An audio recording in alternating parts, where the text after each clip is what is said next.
Тор, огромный кобель немецкой овчарки, начал спать в снегу возле своей будки. После 3 часов наблюдения его хозяин решил выяснить причину.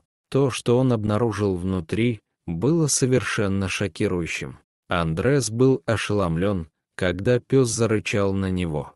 Он вырастил Тора с крохотного щенка, и эти двое всегда были лучшими друзьями. Он снова подошел к будке, и пес отреагировал точно так же. Он встал между ним и конурой, тихо рыча, как бы предупреждая Андреаса не подходить ближе. Снег хрустел под ногами мужчины, когда он сделал шаг в сторону.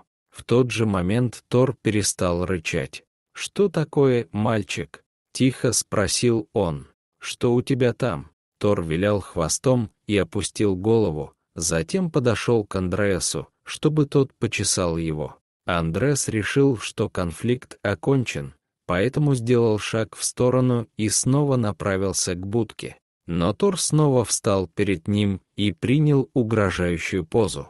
Андреас понял, что лучше оставить пса, так как то, что было в будке, явно важно для Тора.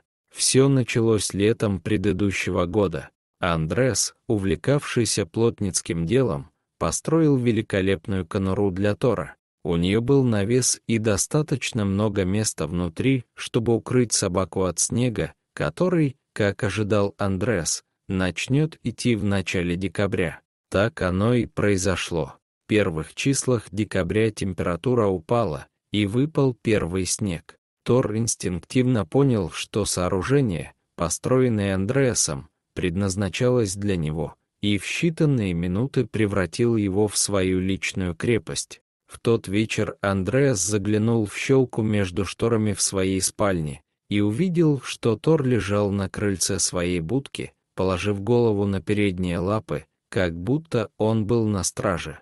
Уже около часа шел легкий снег, и Андреас решил еще раз проверить собаку.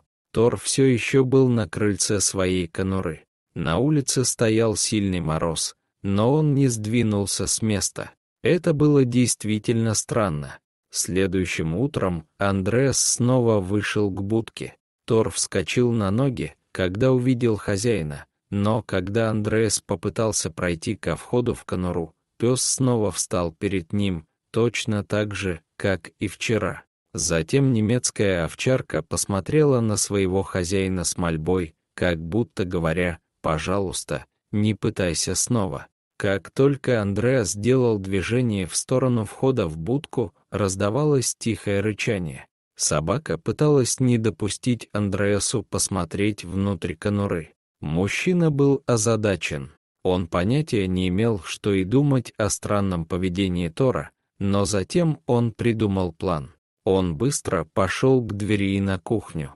Оказавшись внутри, он взял стейк из холодильника и начал нарезать его на мелкие кусочки. Это было любимое лакомство Тора. Собака не сможет устоять перед миской мелконарезанного стейка, в этом Андреас был уверен. Единственная сложность заключалась в том, чтобы убедить Тора прийти на кухню. С миской в руке Андреас вышел на улицу и подошел к будке. Как и раньше, Тор подпрыгнул, чтобы поприветствовать его. Андреас сел на корточки и поиграл с собакой, затем он достал миску из-за спины и дал Тору понюхать. Собака чуть не подпрыгнула от возбуждения, ничто не приводило ее в такой восторг, как кусочки свежего стейка. Но когда Андреас отошел с миской и позвал Тора, это выглядело подозрительно. Обычно он получал лакомство у своей будки, а теперь хозяин хотел, чтобы он пошел за ним на кухню. Тор был в замешательстве. Он оглянулся на будку и тихо заскулил. Затем, видимо, решив, что все будет хорошо, он последовал за Андреасом на кухню. Собака вбежала вслед за хозяином и радостно прыгала, не сводя глаз с миски. Первая часть плана Андреаса была выполнена в совершенстве.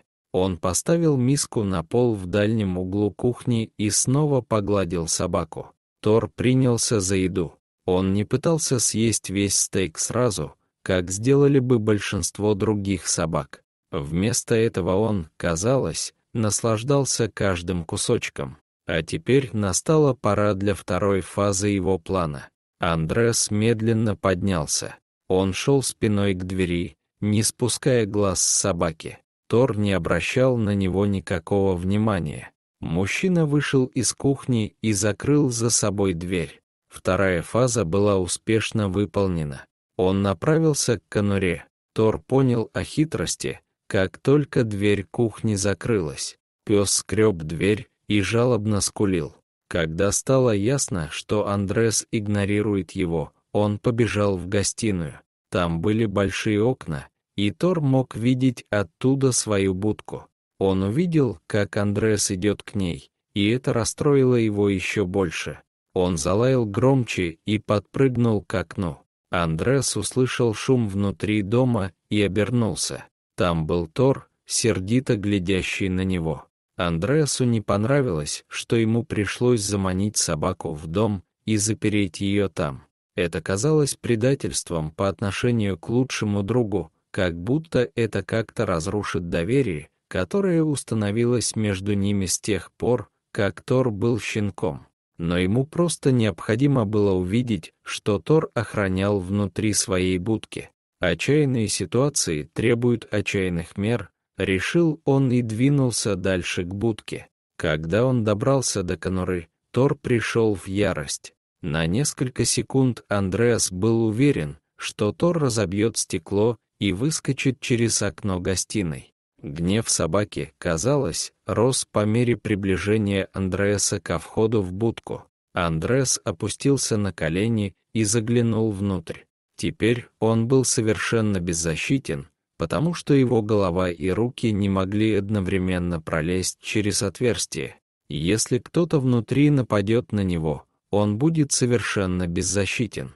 Но любопытство взяло верх. Как только его глаза привыкли к темноте внутри, он пришел в шок. Внутри был енот.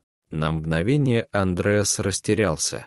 В обычной ситуации енот должен был бы просто сбежать, но этот стоял на своем, точно так же, как Тор. Он что-то защищал. Затем Андреас увидел это. Сначала он заметил только одного детеныша енота, затем увидел остальных. В общем, он насчитал 6 малышей. Андреас сразу понял, что матери еноту нужно было безопасное место, чтобы родить, когда пошел ранний снег. И, будучи джентльменом, Тор пожертвовал своим домом ради нее, а затем стал охранять. Андреас не мог не улыбнуться, поняв, что Тор, верный и добрый пес, принес огромную жертву ради матери енота и ее детенышей. Он поделился своим пространством и стал их защитником, даже против своего хозяина. По мере того, как дни превращались в недели, Андреас решил создать уютное убежище для семьи енотов неподалеку. Он сделал удобное гнездо и позаботился о том, чтобы у них было безопасное место для проживания. Тор, понимая ситуацию, вернул себе свою конуру, но всегда бдительно следил за ними, всегда готовый поделиться убежищем. Так здорово видеть историю о доброте между животными. Вы когда-нибудь видели, как животные разных видов заботились друг о друге? Дорогие зрители, если вам понравилось это видео, то ставьте лайк и подписывайтесь на наш канал. До свидания.